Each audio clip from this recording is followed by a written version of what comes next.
Bueno, muy bien, ya estamos ahora sí grabando en la nube, 13 de julio, un fresquito importante, 21 de Tammuz, estamos en la mitad, estamos transitando Beina Metzarim, estamos camino al comienzo del mes de Av, y de esta manera vamos mezclando un poquito las sensaciones de las cosas que nos van pasando con también el clima general que nos propone el Luaj. Hoy estamos en un nuevo shiur de Pirkei Avot. Vamos a hablar dentro de un ratito de las Mishnayot, de dos Mishnayot que vamos a estudiar hoy, que vuelven a hablar sobre Hillel. Volvemos a tener a Hillel dentro de este Pirkei Avot.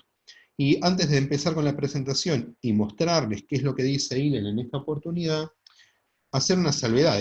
¿Por qué viene la estructura del Pirkei Avot como viene y de repente retorna, vuelve para atrás a Hillel? ¿Sí? Si nosotros pensamos un poquito cómo venían las Mishnayot hasta ahora, empezamos desde la primera, hablando de los Anshei Knesset, de los miembros de la Gran Asamblea, hablamos sobre ellos, de la época de Ezra, de los últimos profetas, etc. Después fuimos hablando de la época de las Zugot, de las parejas que se fueron sucediendo, una detrás de la otra, hasta la última pareja, que hoy fue Hillel y Shammai. Y después de eso, el Pirkei Avot nos hizo un recorrido que tenía que ver ya eh, con la parte dinástica de Hillel, ¿sí? Con los Nesim, con los príncipes, con las personas que lideraban el Sanedrín en aquella época. Entonces fuimos viendo a Hillel y después vimos a Rabban Shimon Ben perdón, a, sí, a Rabban Shimon, después vimos a Rabban Gamliel Ben Shimon, después vimos a Rabban Shimon Ben Gamliel, Rabban Gamliel. Sí, fuimos viendo todas las etapas de la dinastía de Hillel, hasta que el último que vimos fue la semana pasada, fue Gamliel Ashlishi, Gamliel III, hijo de Rabbi Yehuda Nasi, el gran compilador de la Mishnah. Ahora, ¿por qué vuelve el Pirkei Avot para atrás? ¿Por qué vuelve a Hillel? Porque lo que vamos a encontrar después es una otra forma de la dinastía de Hillel, que tiene que ver con sus alumnos, especialmente sobre uno de sus grandes alumnos, que fue Rabban Yohanan Ben Zakkai. ¿Sí? Vamos a hablar sobre él más adelante, igual le dedicamos en alguna instancia un biopic con Ori a su figura, pero como va a venir Rabban Yohanan Ben Zakkai y sus alumnos en esta Mishnah, necesariamente hay que volver para atrás, hay que volver a Hillel, ¿sí? Para poder salir otra vez desde la raíz. No ahora desde una parte dinástica de padres a hijos, sino desde maestros y alumnos. Es muy parecido, cita Jorge, bueno, Raquel también, que estuvieron el viernes en la tefilá de Gesán, medio parecido a lo que conté en la Drayá, esto de la figura de Moshe como el gran maestro y Aarón como el gran padre, ¿sí? Como estos dos arquetipos. Bueno, Hillel parece como que viene a ocupar esos dos lugares. Es padre de una dinastía, lo que habíamos llamado Yoshelet Hillel, ¿sí? La dinastía de Hillel, pero también viene a trabajar o a dar comienzo a una serie de generaciones de maestros y alumnos que se van sucediendo. Es interesante porque Hillel no se despega de ninguna de las dos facetas. Las dos en él juegan un rol importante. ¿Sí? Ahora, vamos a empezar a ver hoy estas Mishnayot que se dedican a Hillel. La próxima también vamos a seguir porque sigue un poquito más. Y yo creo que si hasta hoy no se enamoraron de Hillel con lo que vimos en el primer capítulo del Pirkei Avot, ahora van a terminar de decir, lo quiero en un cuadrito, lo quiero, no sé, quiero la estampita de Hillel en la billetera, no porque nos vamos a parecer a otro grupo. Pero está claro que Hillel hoy nos va a dejar con un lindo gusto en la boca, y de lo que saquemos hoy, yo espero que alguna frase que hoy aprendamos se la puedan contar a otro en algún momento. Vamos a empezar con la presentación. Háganme con el dedito si se ve bien, ¿sí? Ok. 14º Shiur de Pirkei Avot. Hace un ratito también hablábamos de qué bárbaro ya casi llegamos a la quincena de Shiurim, y vamos a trabajar hoy, siguiendo el Perek 2, el capítulo 2, la Mishnah número 5. Esta Mishnah dice así, voy a leer en ibrit, después alguno me ayuda en castellano, y Hillel Omer. Hillel Omer, Al tifrosh min hatzibur, ve'al ta'amin be'atzmeja ad yon moteja, ve'al tadin et haberja ad shetagia limkomo, ve'al tomar davar she'y efshar lishmoa, she'sofo leishama, ve'al tomar li she'ipane lipane, eshne shema lo tipane. ¿Quién me ayuda con el castellano? Y empezamos a tratar de desgranar esta Mishnah. Leo. ¿Vamos? Hillel le solía decir, no te separes de la comunidad ni confíes en ti mismo hasta el día de tu muerte. Y no juzgues a tu prójimo hasta que te encuentres en su mismo lugar. Y no digas de algo que no puede ser entendido, que finalmente lo será. Y no digas, cuando tenga tiempo estudiaré, pues quizás nunca lo tengas. Wow. Yo ya estoy empezando a... Hermoso. Cuando Hermoso. empiezan las mariposas en la panza, bueno, yo ya empiezo a sentir esto por Hillel. Y todavía ni empezamos a entender un poco qué es lo que nos está tratando de decir. Vamos a empezar diciendo lo siguiente. En la estructura de esta Mishnah, no habla de todos temas que sean similares o que correspondan a un gran tema. Lo que unifica toda esta Mishnah es el formato de las cosas que dice Hillel, porque siempre las antecede con un término o una forma que es al. Al en el sentido de no. No te separes de la comunidad, ¿sí? No juzgues a tu prójimo, no confíes en vos mismo, no digas, no pienses, no, ¿sí? Son todas cosas de no. Ese no que es más un ojo con, ¿no? Como diciendo, tené cuidado de no hacer tal cosa, pero vamos a tratar de entender qué es lo que nos quiere decir con cada una de ellas. La primera es una súper interesante que dice, Al tifrosh min hatzibur. No te separes de la comunidad.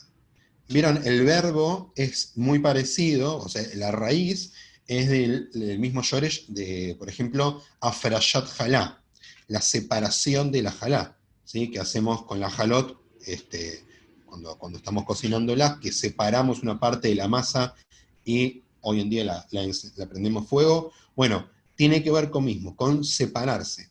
También la palabra para allá, como la para allá de la semana, tiene que ver con algo que extraemos, ¿sí? con algo que aislamos para comentar, para estudiar, para leer.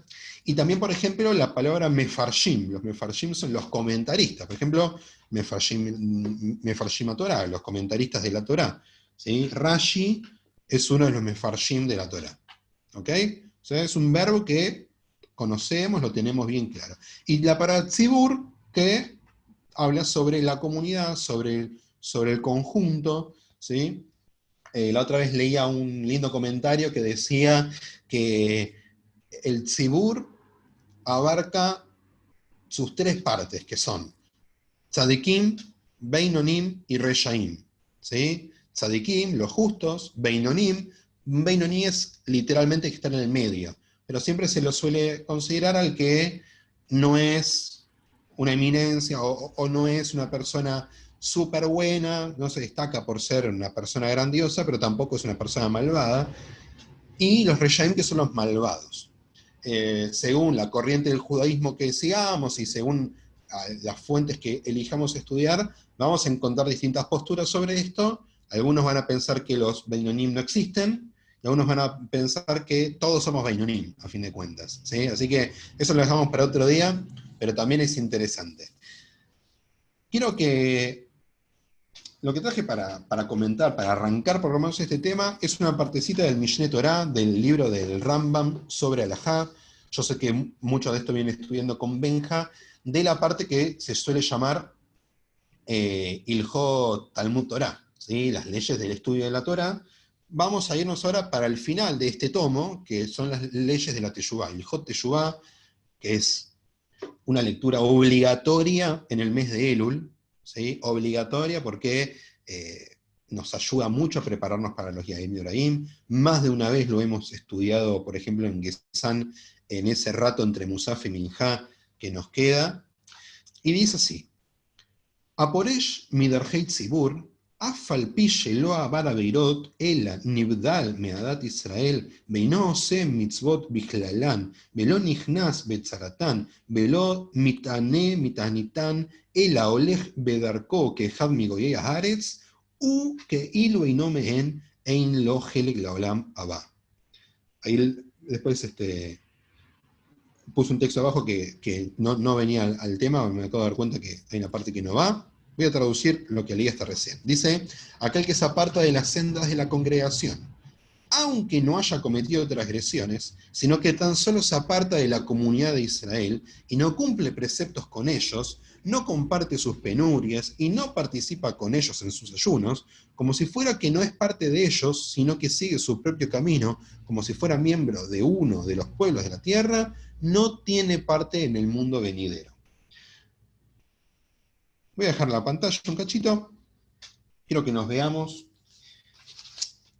Voy a contarles un poquito qué pienso yo de esta partecita de la Mishnah y abrimos a debate a ver qué podemos construir en conjunto.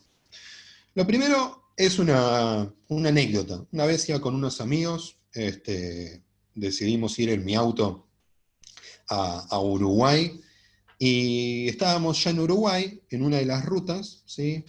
Éramos 3, yo y 2 más. Una ruta como si fuese en medio de la provincia de Buenos Aires, o sea, campo, campo, campo, verde por un lado, verde por el otro, en la nada misma. Y uno de los chicos dijo: ¿vivirían acá, así, en el medio de la nada?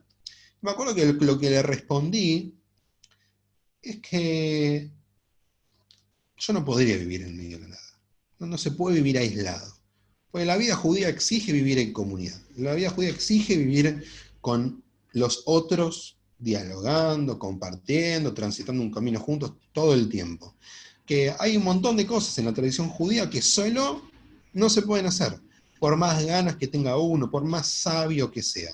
O sea que la conclusión fue en ese momento: no podría vivir acá, hace falta vivir por lo menos donde haya un minyan, ¿sí? Y es un tema que en la tradición judía se habla mucho, el tema del tzibur, el tema de la congregación, principalmente porque ser parte de una comunidad es lo contrario a apartarse de una comunidad, ¿sí? Aislarse, salirse. Porque cuando te salís de la comunidad, no es que te estás saliendo, sino que te considerás fuera. Uno siempre forma parte de la comunidad del pueblo de Israel, es inherente a la persona, pero tiene que corresponderse también con acciones concretas. De alguna forma, cuando uno es parte de la comunidad, los problemas de uno también, de alguna forma, son problemas de la comunidad, y los problemas de la comunidad también son problemas de uno. En el primer caso, les podría decir que si Hasbe Hashem, si fallece alguien cercano a mí, lo aleino, que no suceda, también forma parte de uno de los problemas de la comunidad. Porque tiene que haber dónde enterrar a la persona, cómo acompañar a los deudos, ¿sí? Pongo otro ejemplo totalmente distinto. Si yo salgo, si a mí se me acusa de un crimen horrible, ¿sí? Eso también forma parte de un problema de la comunidad, y no solamente un problema mío, ¿sí? Porque no es Eliezer el acusado, ustedes saben cómo funciona el mundo, es Eliezer, el judío de la comunidad de tal, que fue acusado. Me acuerdo una vez un caso en la comunidad de Concordia que había pasado, ¿sí? algo legalmente prohibido, estaban implicados algunos miembros de la comunidad, y quien terminó sufriendo eso por muchos años fue la misma comunidad de Concordia, ¿sí? Pero por el otro lado lo mismo. Los problemas de la comunidad también pasan a ser problemas de uno. Ya hablamos la vez pasada de a veces lo ingrato que es el trabajo comunitario, Pero ¿a quién no le ha pasado esto de conocer un problema de la comunidad? No sé, no alcanza la plata para pagar los sueldos, está participando poca gente, cualquiera de los problemas cotidianos, que uno también se angustia o los toma como propios y los suma a su mochila de preocupaciones. ¿Sí? Entonces, abro un poco.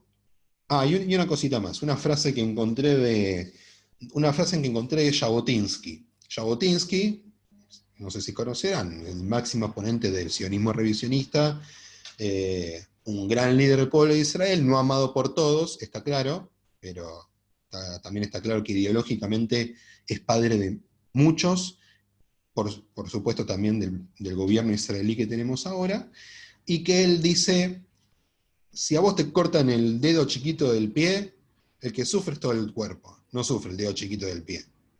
Como diciendo, incluso esa parte del cuerpo de la cual podrías pensar que no sirve para nada, o que podrías prescindir de esa parte, si vos la quitás, los que sufren son todos.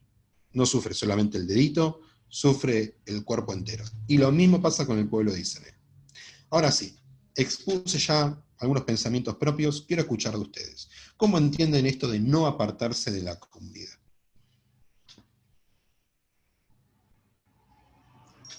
El tema es, en la sociedad que vivimos, en Argentina, estoy hablando de Argentina, no me voy a otro lado, a veces un, un mal, un mal manejo de la comunidad te aleja. ¿Y qué es lo que pasa? El que se va buscando comunidades y no se queda con ninguna, porque a todas le encuentra algo. Entonces, los dirigentes deberíamos estar más atentos a esas situaciones para ayudar, para recomponer. Sé que es muy difícil, pero sucede. ¿Ok? Ojo, te voy a corregir en algo. Es una realidad no argentina, súper porteña, ¿sí? Porque podés ir a otra comunidad eventualmente. Por ahí no te gusta, pero podés ir buscando. Por ejemplo, acá en La Plata, olvídate, ¿sí? Uno se aleja de la comunidad. Si bien hay otros espacios, es cierto, uno puede ir a Jabal Lubavitch, etcétera, alejarse de la comunidad es alejarse, ¿sí? Por Sí, completo. sí, el interior es totalmente, en el interior estás totalmente, o vas a esa o no vas a ninguna. Y como Y bien, des- sí, no, y como bien decís, hay razones por las cuales una persona puede alejarse de la comunidad. No es que siempre una persona que se aleja de la comunidad, quien está mal es la persona que se alejó. No creo que sea la intención de Hillel tampoco decirnos esto. Me parece la intención de Hillel es eh, no te apartes. Apartarse, separarse, es distinto a tomar la decisión por tal cosa de alejarse, ¿sí? Porque de hecho, alejarse se dice de otra manera en Ibrit, y la misma Mishnah ha usado ese término, ¿sí? Hemos hablado de, por ejemplo, learjí que tadam mirabeirá, ¿sí? Alejar al hombre de la transgresión, ¿ok? Acá tiene una separación. Me considero algo que no es la comunidad, ¿sí? Ustedes saben, cada uno conoce siempre algún caso de alguien que, por alguna excusa de cualquiera sea el tipo, el tamaño, la gravedad, hay personas que se alejan de la comunidad. Me acuerdo una vez haciendo un trabajito en la comunidad ahí, acá en La Plata, revisando las actas de las reuniones de comisión directiva de hacía, no sé, unos 90 años. eh, Había uno que se había alejado de la comunidad porque la comunidad no le quiso pagar los 5 pesos que necesitaba para viajar a ver a un familiar al interior de la provincia de Buenos Aires. Y por esos 5 pesos el tipo se alejó de la comunidad. Así decía el acta. ¿Ok? Es decir, por 5 pesos. Bueno, ustedes saben, somos Yehudim, somos cabeza dura, como dice Moshe en la Torá. Hay un montón de razones por las cuales uno se podría alejar de la comunidad. Pero dos cosas. La primera, ¿es fácil alejarse de la comunidad? Sí. ¿Es fácil retornar? No. Y la segunda, el que se aleja es porque alguna vez estuvo. Las generaciones que vienen después no se alejan, directamente nunca estuvieron. ¿Sí? Y hacen que el problema se complejice mucho más. ¿Ok? ¿Qué más? ¿Quién más tiene algo para decir? ¿Alguna reflexión? Vayamos construyendo juntos. En esta época es muy difícil una franja de edades que cuando se van es muy difícil traerla. 18, 25, 30, 40. Hay que trabajar mucho, mucho, mucho para traerlo. O sea, ellos te van a decir, sí, mi abuelo va, mi papá va, pero a ellos no los traes. Problemón. Golde, Zipora. Sí, por eso se creó la de Matadero 20 fila, la casa para los jóvenes, para tratar de atraer a la gente joven. Esa es Sí, y la lastimosamente finalidad. y lástima, pero es un caso aislado, es un caso casi único, en la parte, por lo menos en la realidad más sortida, así que también para resaltar. Zipora, Yo les voy a contar algo que no es de este país, pero que a mí me impactó muchísimo y que yo conozco muy bien a las familias. Ellos trabajaron muchísimo por la comunidad y de repente un día, no sé qué discusión tuvieron con la comisión, era una familia, qué sé yo, en aquel entonces debían tener, qué sé yo, 50 y pico de años. Y un buen día no les gustó algo, se separaron de la comunidad, se compraron un terreno, se hicieron un cementerio para ellos y para toda la familia, y ¿cómo se llama? Y en total en ese lugar hay una comunidad ashkenazí, una sefaradí, uno de los israelíes, hay un Jabat. Hay 4 comunidades nada más. Y viste, y yo los conozco muy bien, son gente muy, muy buena, todo. Cuando hablé con ellos, dijo, no, a mí no me gusta que me usen ni que me traten mal. Además, yo no tengo problemas, yo aporté, yo fui, yo colaboré y no quiero reconocimiento, pero tampoco me voy a quedar porque ahora no lo soporto. La verdad que me impactó. pero tampoco nos parece extraño el caso. O sea, me parece hasta que lo podría como agarrar lo que vos me contás y trasladarlo a un montón de realidades distintas a lo largo del continente, a lo largo del país o a lo largo de la ciudad misma. ¿Sí? Acá en La Plata también. O sea, No, la verdad que a mí me impactó muchísimo conociéndolos y conociendo a todas las comunidades, ¿viste? Me puso muy mal y yo tengo muy buena relación con ellos y todo, y realmente siempre cuando nos vemos me río de, ¿cómo se llama?, de la decisión esa. Le digo, qué drásticos que son, ¿viste? Y bueno, pero déjame, sucede. Lo que déjame que lo traigo, por llevo, ejemplo, por sucede. déjame que lo llevo para otro lado. ¿Sí? Ahora, por ejemplo, en cuarentena. Es un caso, este es un caso donde se ve más de manifiesto algo que en realidad sucede siempre. ¿No pensaron, no se les pasó por la cabeza esto de pensar, wow, qué agradecido, agradecida estoy de formar parte de una comunidad? ¿Sí? Y no lo digo por mi trabajo, el de los chicos, digo por la realidad de formar parte de una comunidad. ¿En qué sentido? Formar parte de una comunidad judía implica que haya propuestas para uno para estudiar, contención, eventualmente si me pasa algo malo, tengo quien me dé una mano y que no, sin que necesariamente sea un familiar, ¿sí? Un familiar directo que venga a ayudarme, puede venir a ayudar a otra persona. Conozco un montón de gente distinta.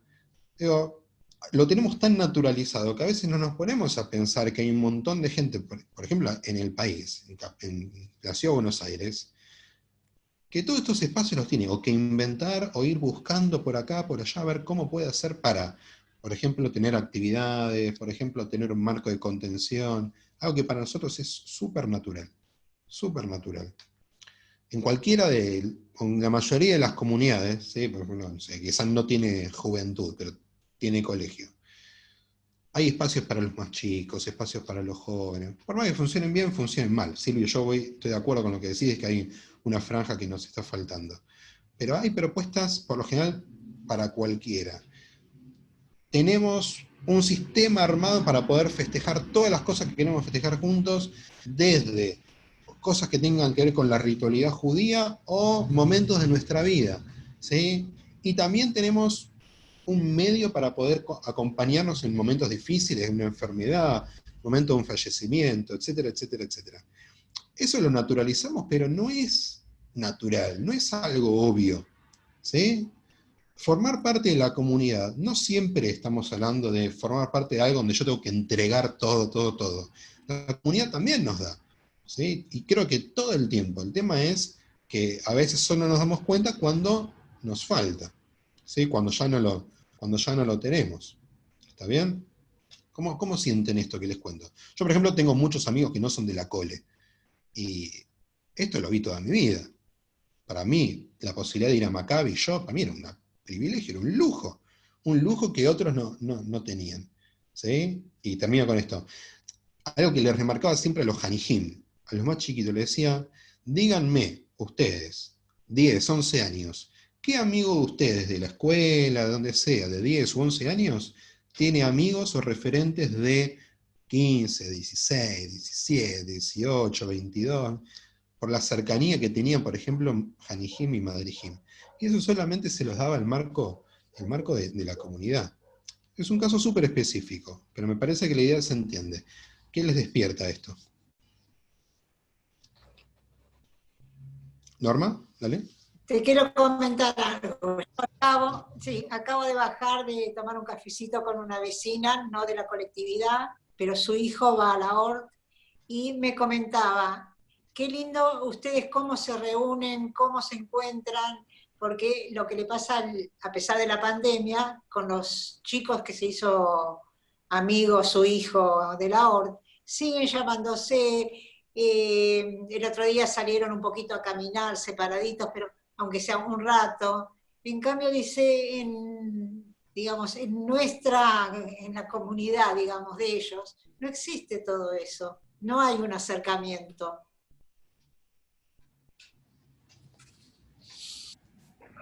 ¿Qué más? Lo más interesante de todo esto es que con la pandemia nos dimos cuenta que la actividad no es solamente el templo, es una actividad social, llamar a los socios, llamar a los no socios, llamar a los que hicieron bar o bar mitzvah, que se casaron, con el solo hecho de llamarlo para ver cómo están, ¿sí? Y no darle ningún tipo de tip, te llamo porque necesito que me des una donación, no, llamar para ver cómo estás. Creo que eso es, digamos, donde arranca el tema que pone Hillel. Eso es comunidad. Tratar de ver cómo estás. Después es una decisión. Muy bien. Estoy de acuerdo. Estoy de acuerdo. Vamos a ver cómo lo complementa Hillel. Porque la frase sigue, ¿sí? Ahí estamos. Porque dice, Bealta amin beatzmeja dion moteja. Dice, y no confíes en vos mismo, ¿sí? Hasta el día de tu muerte. ¿En qué sentido? Algunos comentaristas dicen, bueno, en el sentido de que no te creas autosuficiente. No te creas autosuficiente.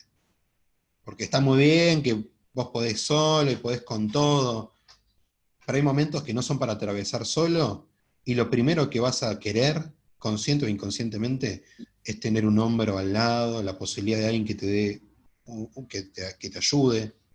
O cuál es, por ejemplo, cuál es el primer edificio, lo primero que creaba un grupo de inmigrantes cuando llegaban a la Argentina a principios del siglo XX, final del siglo XIX. ¿Qué es lo primero que se creaba?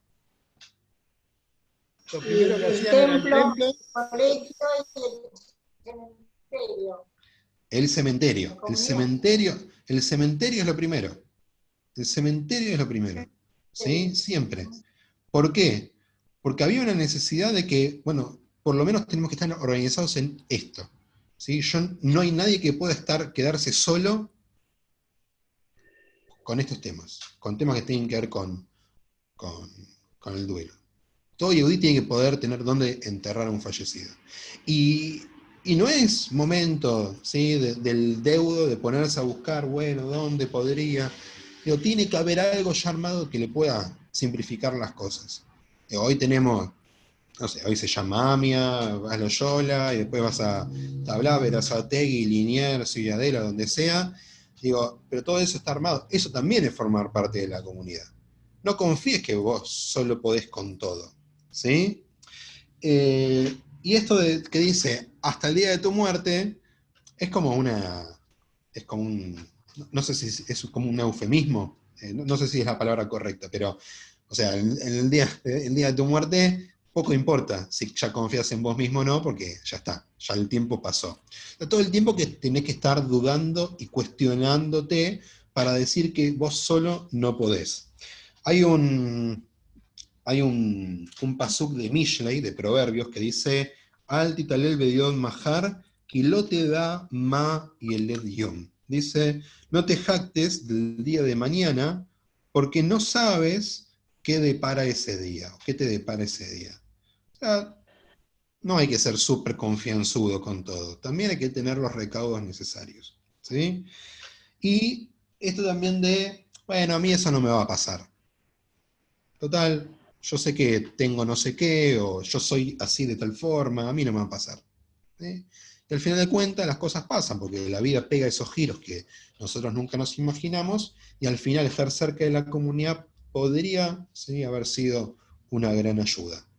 Ahora, tampoco creo que nos quedemos con esto de la comunidad como diciendo, bueno, participo en la comunidad porque es una garantía de cosas, ¿sí?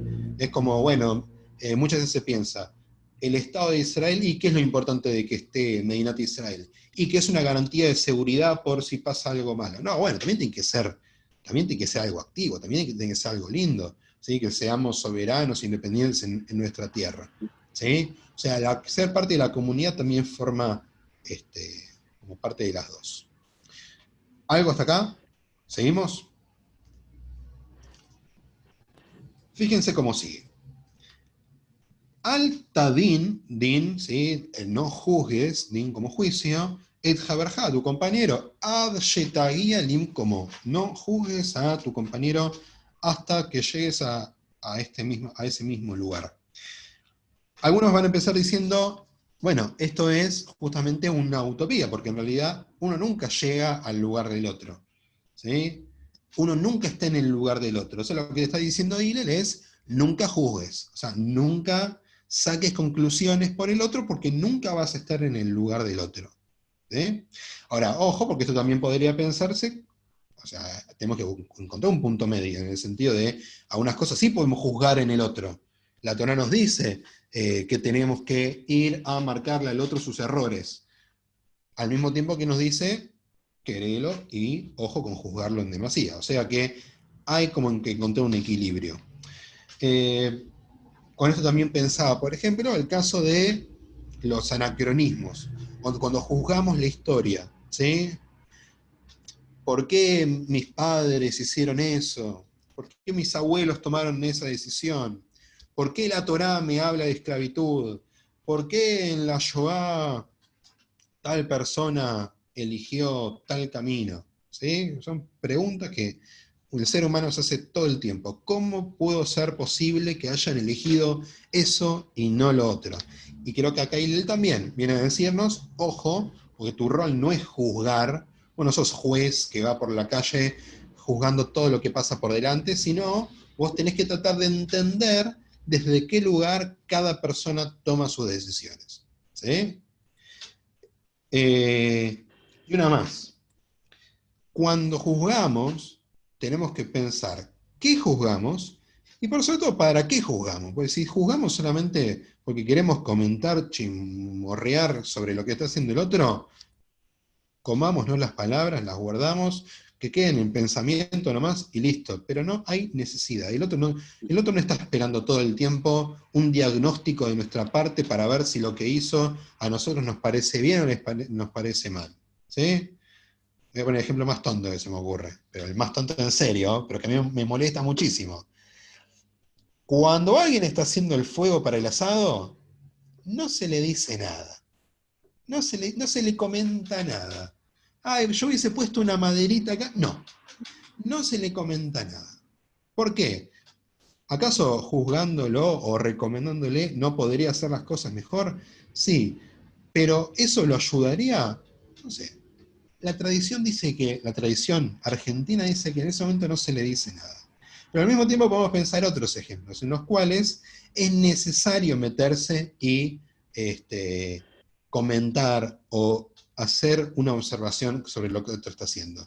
Porque por ahí, en su lugar, en su mundo, no está dándose cuenta que lo que está haciendo está mal. Y eso puede llevar a algo peor que lo puede poner en riesgo. ¿Ok? Abro el juego entonces. ¿Se les ocurre algún caso? ¿Se les ocurre algo a partir de lo que yo dije?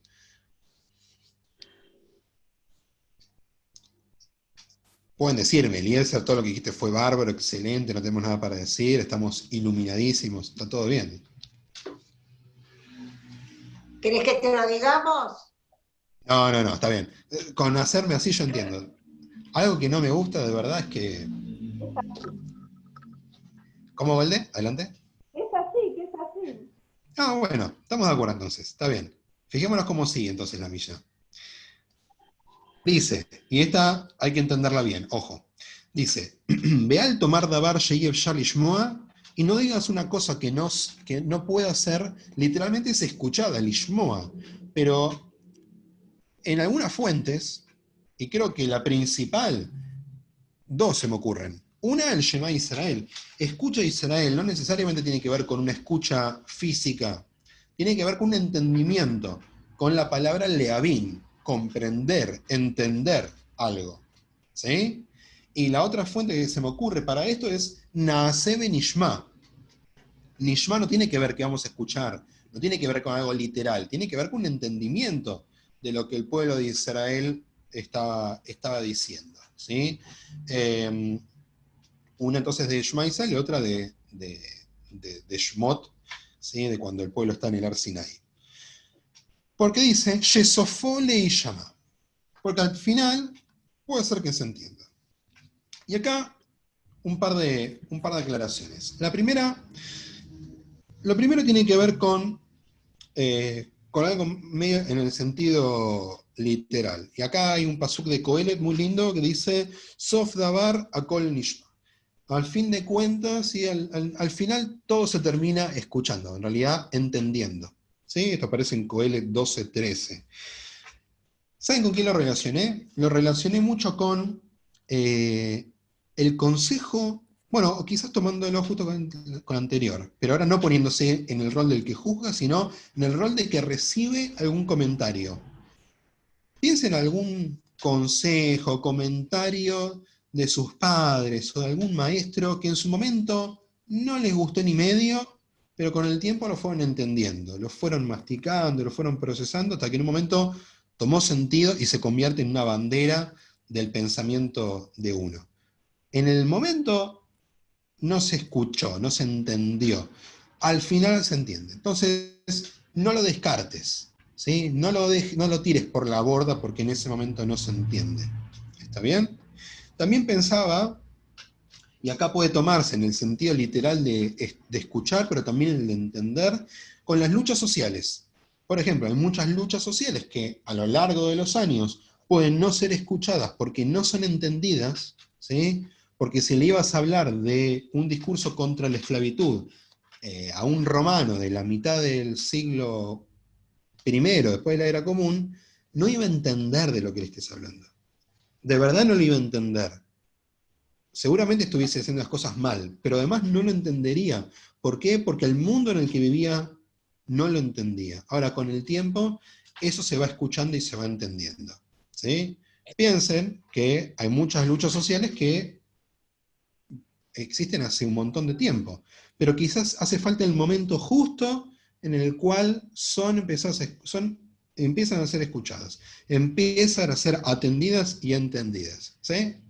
Golde, empezamos con vos, dale. Eso pasa mucho cuando uno es joven, que no entiende, pero después con los años aprende y siente lo mismo. Nos pasan muchas cosas que decían nuestros padres, que uno cuando era joven no le daba bolilla, decía eso es antiguo, eso es viejo, qué sé yo, pero ahora uno lo entiende. Mirá, en una de mis anotaciones tengo solo paso del tiempo, dice. ¿Sí? Estoy 100% de acuerdo con vos. Hay cosas que uno no le puede hacer nada para adelantar el proceso del entendimiento. Requieren solamente de tiempo. ¿Sí? Como una verdura que está en la tierra, por más de que tengas muchas ganas de comer la manzana que quieras comer, primero tiene que haber un árbol, y después tiene que haber un fruto, y después va a caer, y después lo vas a poder comer. ¿Sí? O sea que el tiempo también tiene que ver con esto. Y esto también para no desechar nada, para no pensar que las cosas no tienen que ver conmigo. Y si bien la juventud suele pecar de estas cosas muchas veces, a veces es todo lo contrario. A veces los que se aferran mucho a lo que quieren entender y quieren ya solidificado, son los más grandes y son los más chicos, los que tienen quizás una cabeza un poco más flexible y nos vienen a decir, pero podría ser distinto. Podría ser distinto. Y uno dice, ¿por qué podría ser distinto? Si siempre fue igual, ¿por qué ahora algo va a cambiar? Bueno, quizás el mundo cambia y también las cosas se entienden de diferente manera. ¿Está bien? Pensémoslo de los dos lados.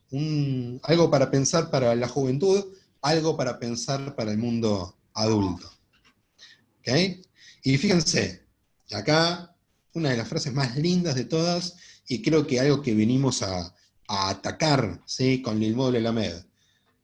Beal tomar lishne ipane eshne shema lotipane.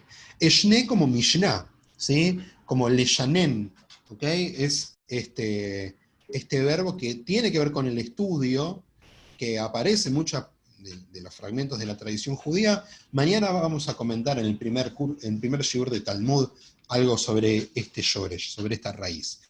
Pero ¿qué dice? Cuando digas cuando tenga tiempo estudiaré, porque quizás nunca lo tengas.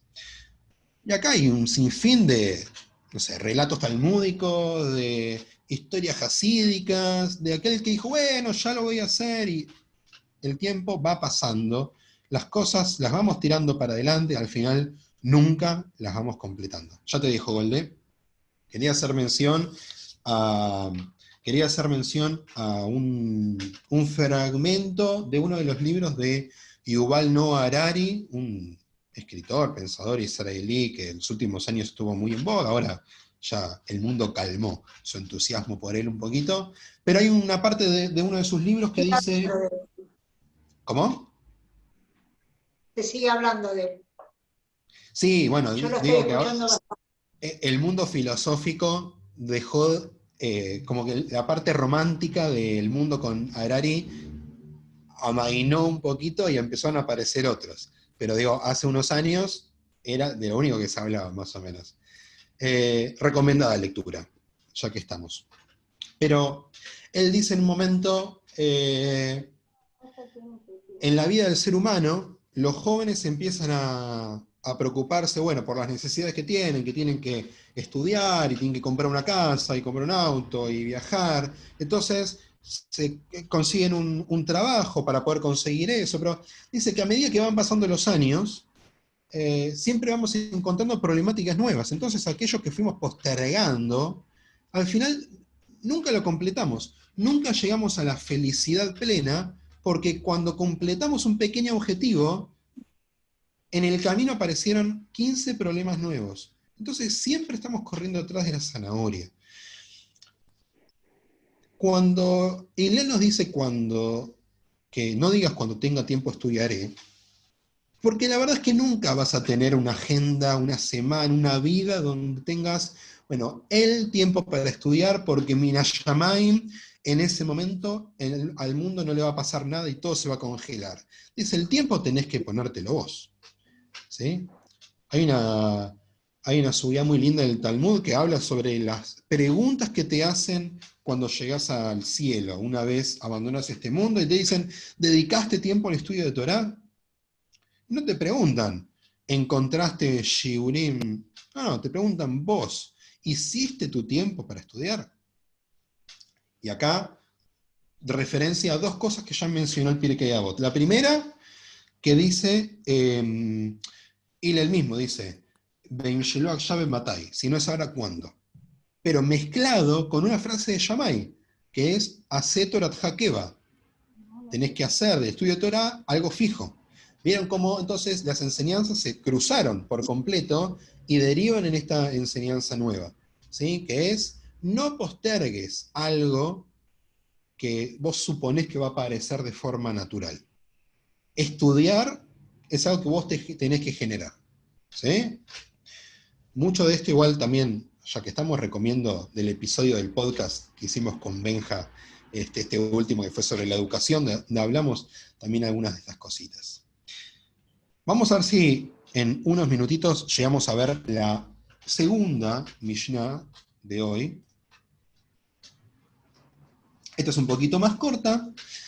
Vamos a ver la primera parte un poquito más rápido y después quiero que nos concentremos en el final. Dice, Uaya Omer, y él sigue hablando, dice, Ein bur irejet, no hay tonto, bur, no, por favor no me hagan correspondencias con algo de la política comunitaria. Ein bur irejet, no hay tonto, bur tiene que ver con lo que está vacío, muchas veces. ¿Sí? Es un término que es usado varias veces en las fuentes. Quizás de acá nace la palabra burro, no lo sabemos, ¿sí? Y acá irejet, un temeroso de la transgresión. Dice, una persona, un tonto, un inculto, no puede ser temeroso de la transgresión. ¿Por qué? Explican, y porque no sabe. Porque no sabe. No sabe las consecuencias que puede haber, no es consciente de lo que puede pasar a partir de lo que él haga. Es como que no puede actuar, o sea, actúa acorde a la cantidad de cosas que sabe. Me dice, Velo Amaretz Hasid. Amaretz es una categoría de alguien que no es un Talmid Jajam, ¿sí? Alguien que no se dedica a estudiar. Un Amaretz es aquel Yehudi que no conoce de Torah, ¿sí? No conoce las fuentes. Es buena persona, todo, pero no es un ilustrado en las fuentes. Dice que no puede ser un Hasid, no puede ser un piadoso. Hasid no tiene que ver con los Hasidim del fin del siglo XVIII. Tiene que ver con una persona piadosa. En la época de la Mishnah era muy asociado a personas que sacaban lo mejor de la mitzvah, ¿sí? Que hacían todo al pie de letra, muy rigurosos. Y alguien que no conoce no puede estar a la altura, no puede exigirse eso, ¿sí? Ojo con esto. Veló a Baishan Lamed, veló a Kapdan Melamed. El tímido no aprende y el impaciente no puede enseñar. El tímido no aprende. ¿Por qué? Porque no se atreve a hacer las preguntas que tiene que hacer. Y en el judaísmo, aprender es hacer buenas preguntas. Si vos no estás dispuesto a preguntar algo, no entendí esto, no sé cómo se hace tal cosa, no sé cómo es tal otra, y dejás todo pasar porque tenés miedo al ridículo, no vas a avanzar nunca. Y él dice, ¿querés aprender? Preguntá, metete, formulá preguntas, ¿sí?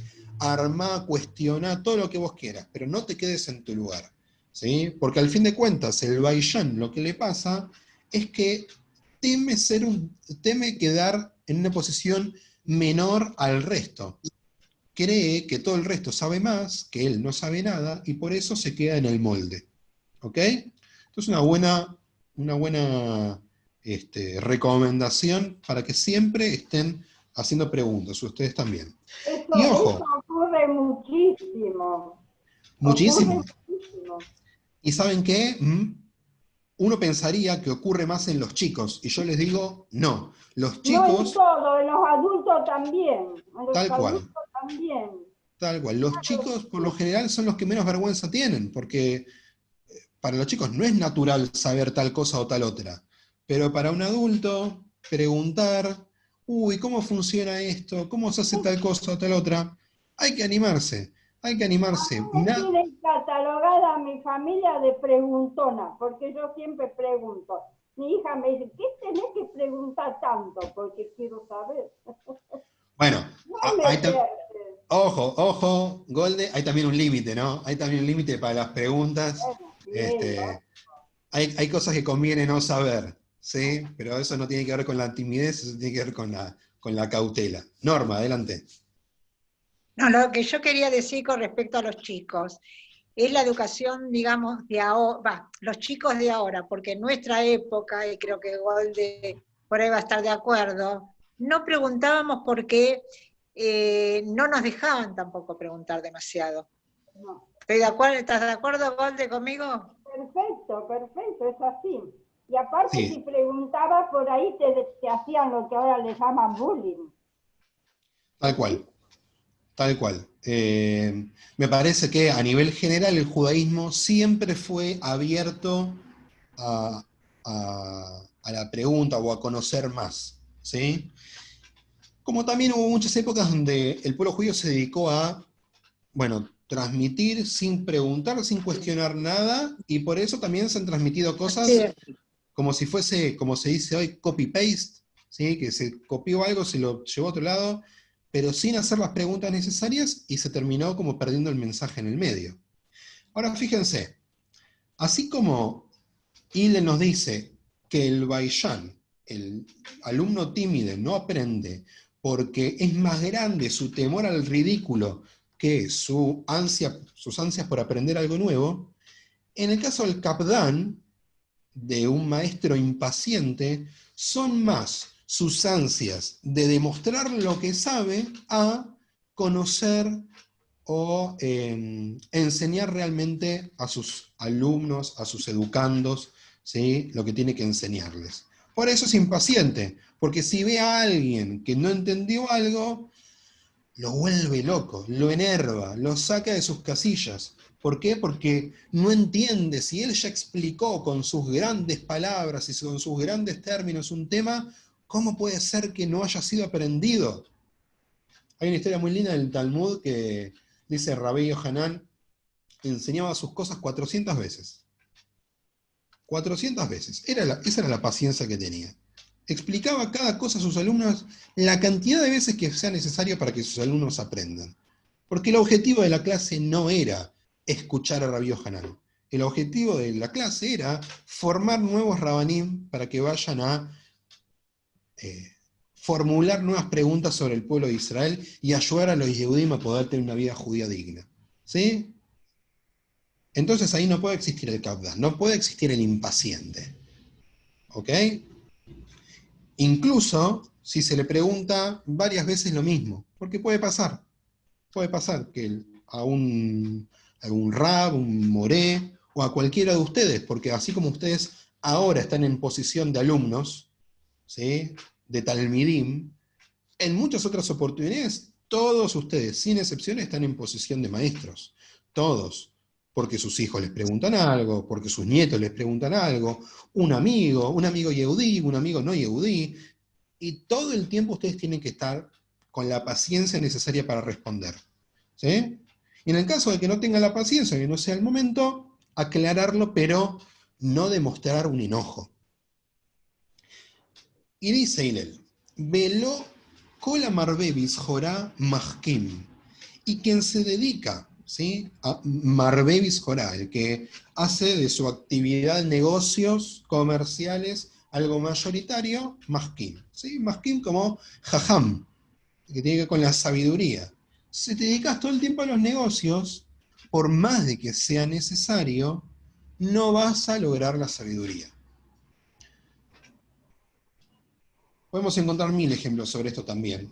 Pero me parece que Hillel nos está tratando de decir una frase que ya aparece en la Torá, que es, no solo de pan vive el hombre. Algo que va a aparecer dentro de poquito en el Pirkei Avot, que tiene que ver con Imen Kemach Ein Torah, Aval Ein Torah Ein Kemach. Si no hay para comer, si no te dedicas a tu trabajo, a los negocios, está claro que no vas a poder estudiar Torah.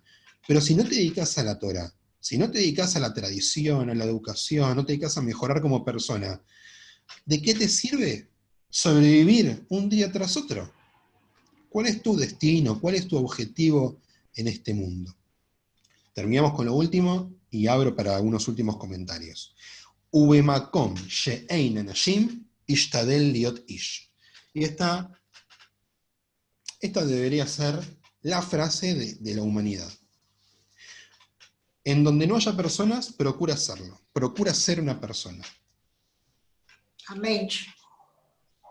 Esto es para cuadrito, realmente. Esto es para un cuadrito. ¿Por qué? Porque por lo general obramos con una lógica que es la siguiente. Si otros no hacen, ¿por qué lo voy a hacer yo?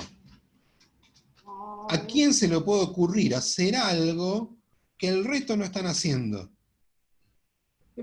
Y lo que dice Hillel es, justamente porque otros no lo están haciendo, vos tenés que hacerlo.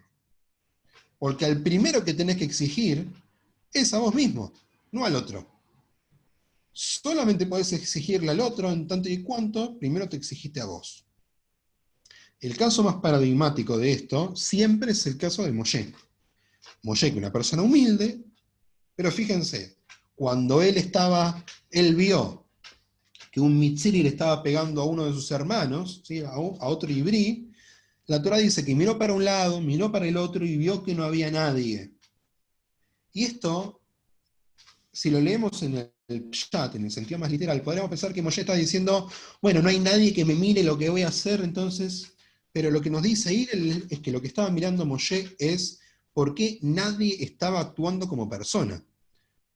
No necesariamente tenemos que pensar que no había nadie físicamente. Nadie estaba actuando acorde a lo que la realidad le estaba exigiendo en ese momento. Y entonces fue Moshe. Él fue el que decidió ir y atacar al Mitzri, ir a atacar al egipcio. Fíjense, Moshe, una persona súper humilde. Entonces, nosotros pensaríamos, en un primer momento, que el humilde no quiere ser la estrella, el humilde no quiere tener toda la atención, no va a querer sobresalir, pero es humilde, no es un desentendido de la realidad. Si ve que algo está mal, va y lo quiere mejorar. Y esto también tiene que ver con la responsabilidad, con la Harayut, ¿sí? Voy a terminar y dejo paso a unos comentarios. Hay en el Talmud un pasaje muy, muy lindo, muy interesante también, que habla de cuando el faraón, esto está en el tratado de Sotá, cuando el faraón decidió que se tenía que matar a los bebés hebreos. ¿Sí? Entonces dice que tenía 3 consejeros, y esos 3 consejeros eran Bilam, Iob y Labán, e Yitro, ¿sí? El suegro de Moshe. Dice que Bilam recomendó hacerlo, que había que matar a los niños, y por eso después le fue mal en su vida. Dice que Yitro recomendó no hacerlo, y por eso tuvo que salir exiliado al desierto, allí donde lo va a encontrar Moshe, y Yitro puede lograr, por ejemplo, tener una parashá con su nombre, pero además, porque Bilam también tuvo, parte de las enseñanzas de Yitro quedan como mitzvot en la Torá, ¿sí? como enseñanzas en la Torá, de la parte de lo que le enseña Moshe. ¿Qué pasa con Iob? Iob no dijo nada. Iob fue la figura de la abstinencia, ¿sí? Se abstuvo de decir si lo que pensaba del paro estaba bien o estaba mal. ¿Cuál fue la consecuencia? Dice el Talmud, todo lo que le pasa a Iob, ¿sí? En su libro en Tuvim, que es, pierde absolutamente todo y es castigado. Ahora, más allá del castigo, que puede parecernos demasiado grande, ¿dónde está lo que la tradición judía evalúa como negativo de la actitud de Iob? Que él decidió ser lo que se llama en inglés un bystander, un observador pasivo. Y lo que dice Hillel es que esos observadores no existen. No existen. No podemos ver la realidad como invitados de la fiesta. En el mundo, todos somos parte de la organización del evento. Y todos tenemos algo para ir y tocar y para mejorar cuando el mundo nos lo requiere. ¿Sí? En ningún momento podemos decir, acá no me meto. Y yo les digo esto y ustedes me van a decir, lo está diciendo, es muy fácil. Es muy fácil, ¿sí? Les voy a poner un caso que yo trabajaba mucho con los chicos cuando yo daba clases acá en La Plata, en el Tijón, en la secundaria, tenía una clase sobre Shoah. Y un shiur estaba dedicado a este tema. Y yo le decía a los chicos, en el momento que un polaco X, que vivía en el medio del bosque, que nunca tuvo que ver con nada, aislado siempre de todo, escucha que le tocan la puerta, abre la puerta, y es un yehudí que le dice, escondeme o me van a matar, y él sabe que si le esconde su vida está en riesgo, su vida acaba de cambiar, de dar un giro tremendo, en ese momento, porque ya no tiene la posibilidad de ser un observador. En ese momento, si cierra la puerta, se convierte de alguna forma en un perpetrador. Y si la abre, se convierte en una víctima. Ojo, recuerdan lo que dijo Hillel, no estamos en posición de juzgar lo que hizo. No estamos hablando de si lo que hizo está bien o está mal. Estamos diciendo que lo que le acaba de pasar a esa persona es que le acaba de caer el baldazo de agua fría en la cabeza diciendo, vos no viniste a este mundo a ser un observador. Vos no sos un tercero en discordia. Vos sos parte de lo que sucede en el mundo. Cuando vas recorriendo el mundo y vas viendo los distintos problemas que hay, vos tenés que hacerte cargo de lo que a vos te corresponde, de lo que vos podés hacer. Porque ser persona no es ocupar un lugar físico en este mundo. Para Hillel, ser persona es una actitud, ¿sí? Es como que una cosa es ser, una cosa es hacer persona, una cosa es comportarse a la altura, ¿sí?, de lo que nuestro ser ontológico nos exige. Hablé un montón. Quiero escuchar algunos pensamientos finales, ya vamos a ir cerrando este shiur de hoy. ¿Qué se les viene a la cabeza? ¿Qué fueron pensando? ¿Algo a favor? ¿Algo por ahí que dije mal, que no me acuerdo? ¿Jorge? Bueno, yo creo que realmente es hermoso lo que acabamos de escuchar, de lo que nos propone Hillel, y particularmente pienso que tiene que ver con los valores que uno recibe de su casa, que para mí es la escuela primaria, fundamental, la enseñanza básica uno la recibe en la casa. Y voy a contar una anécdota que me sucedió a mí cuando yo cumplí 18 años. Mi padre, yo lo perdí cuando tenía 19, se fue muy joven de este mundo, y cuando yo cumplí 18 me dijo, hijo mío, tienes 18 años, ya eres un hombre, sé gente. Si vas a ser gente, vas a ir siempre con la frente bien alta. Nunca te vas a tener que esconder ni avergonzar ante nadie y las puertas se te van a abrir de par en par. Recuerda, hijo, sé gente. Ese fue el legado que él me dejó y espero que lo pueda honrar hasta el día que parta de este mundo. Totalmente de acuerdo con Jorge. A veces hablaba con mis hijos porque Isaac tenía, digamos, era una persona excelente, dejó, digamos, como herencia eso, su buen nombre. Hizo algo que siempre yo le decía a los chicos, papá plata no te va a dejar, pero te va a dejar que vas a ir por la calle y no te vas a avergonzar de él. Qué lindo lo que cuentan. Tzipora, ¿vos querés decir algo?